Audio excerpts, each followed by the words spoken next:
The complete works of Swami Vivekananda, The Way Before Us, addressed by Swami Vivekananda at the Triplicane Literary Society, Madras, Part 5.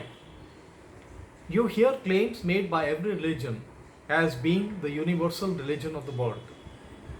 Let me tell you that in the first place, that perhaps there never will be such a thing. But if there is a religion which can lay claim to that, it will be only our religion and no other. Because every other religion depends on some person or persons. All other religions have been built around the life of what they think a historical man, and what they think the strength of religion is really the weakness. For disprove the historicity of the man, and the whole fabric tumbles to the ground. Half the lives of these great founders of religion have been broken into pieces, and the other half doubted very seriously. As such, every truth that had its sanction only in their words vanishes into thin air. But the truths of our religion, although we have persons by the score, do not depend upon them. The glory of Krishna is not that he was Krishna, but that he was the great teacher of the Vedanta. If he had not been so, his name would have died out of India in the same way as the name of Buddha has done. Thus, our allegiance is to the principles always and not to the persons. Persons are but the embodiments, the illustrations of the principles. If the principles are there, the persons will come by the thousands and the millions. If the principle is safe, persons like Buddha will be born by the hundreds and thousands. But if the principle is lost and forgotten, and the whole of national life tries to cling around a so-called historical person, woe unto that religion, danger unto that religion. Ours is the only religion that does not depend on a person or persons. It is based upon principles. At the same time, there is room for millions of persons. There is ample ground for introducing persons. But each one of them must be an illustration of principles. We must not forget that. These principles of our religion are all safe, and it should be the life work of every one of us to keep them safe and to keep them free from the accumulating dirt and dust of ages.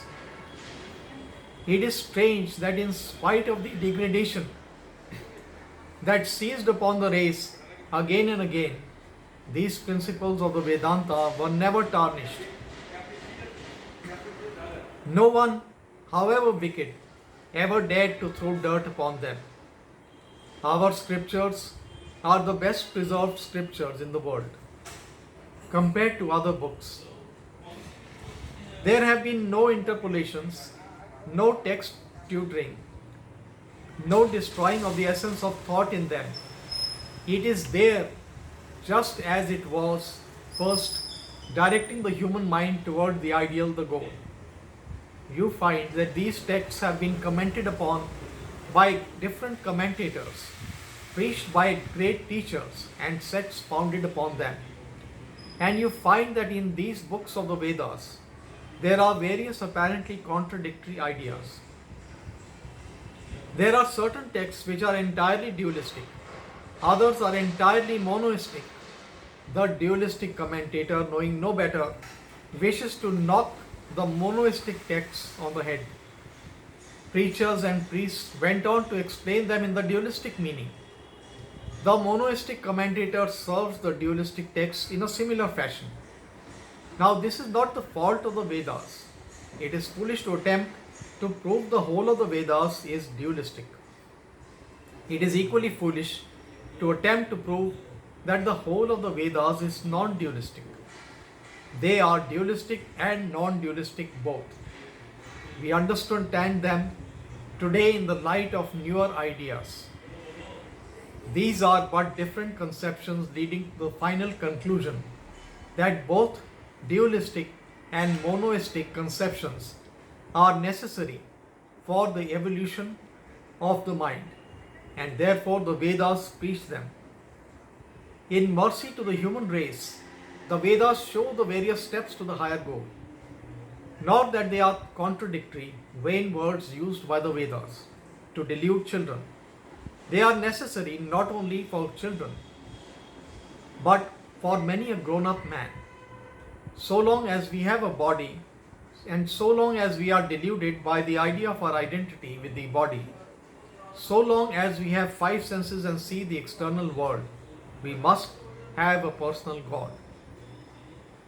For if we have all these ideas, we must take, as the great Ramanuja has proved, all the ideas about God and nature and the individualized soul. When you take the one, you have to take the whole triangle. You cannot avoid it.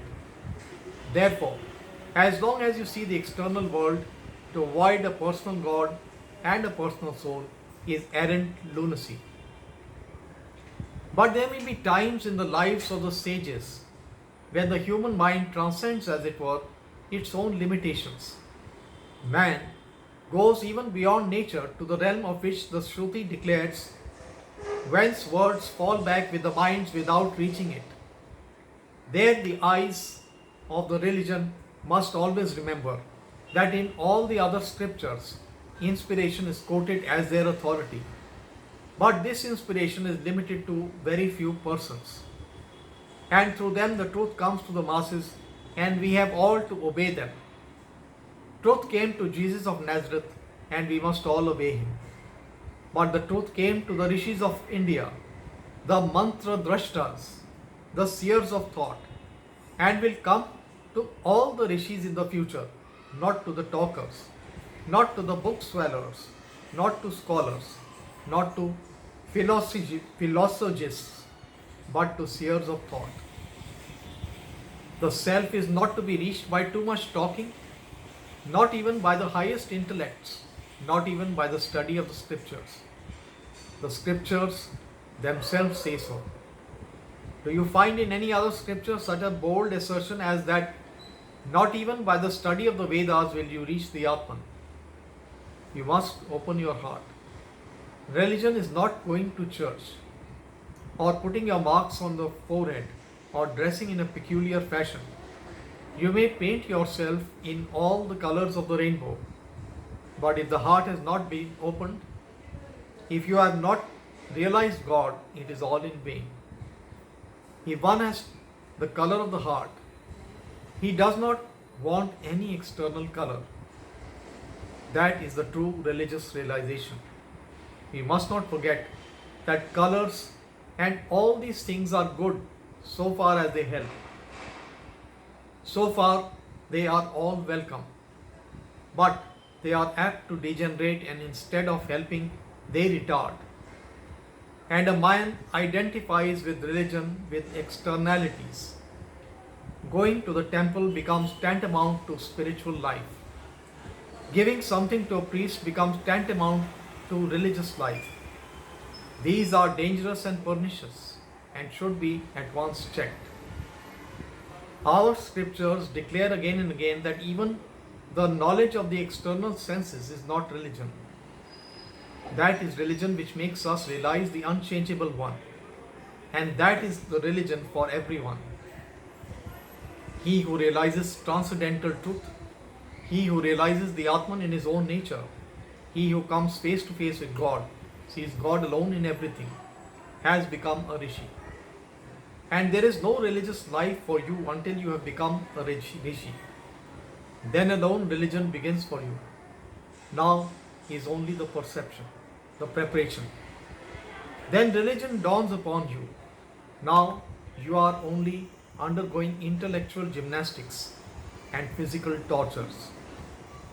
We must therefore remember that our religion lays down distinctly and clearly that everyone who wants salvation must pass through the stagehood of rishihood and must become a mantradrashta, must see God. That is salvation. That is the law laid down by our scriptures. Then it becomes easy to look into the scripture with our own eyes, understand the meaning for ourselves, to analyze just what we want and to understand the truth for ourselves. This is what has to be done. At the same time, we must pay all reverence to the ancient sages for their work. They were great, these ancients, but we want to be greater. They did great work in the past, but we must do greater work than they. They had hundreds of rishis in ancient India, and we have millions. We are going to have, and the sooner every one of you believes in this, the better for India and the better for the world. Whatever you believe, that you will be. If you believe yourself to be sages, sages you will be tomorrow. There is nothing to obstruct you, for if there is one common doctrine that runs through all our apparently fighting and contradictory sects, it is that all glory, power, and purity are within the soul already. Only, according to Ramanuja, the soul contracts and expands at times, and according to Shankara, it comes under a delusion. Never mind these differences. All admit the truth that the power is here, potential or manifest, it is there. And the sooner you believe that, the better it is for you. All power is within you. You can do anything and everything. Believe in that. Do not believe that you are weak. Do not believe that you are half crazy lunatics, as most of us do nowadays. You can do anything and everything without even the guidance of anyone. All power is there. Stand up and express the divinity within you.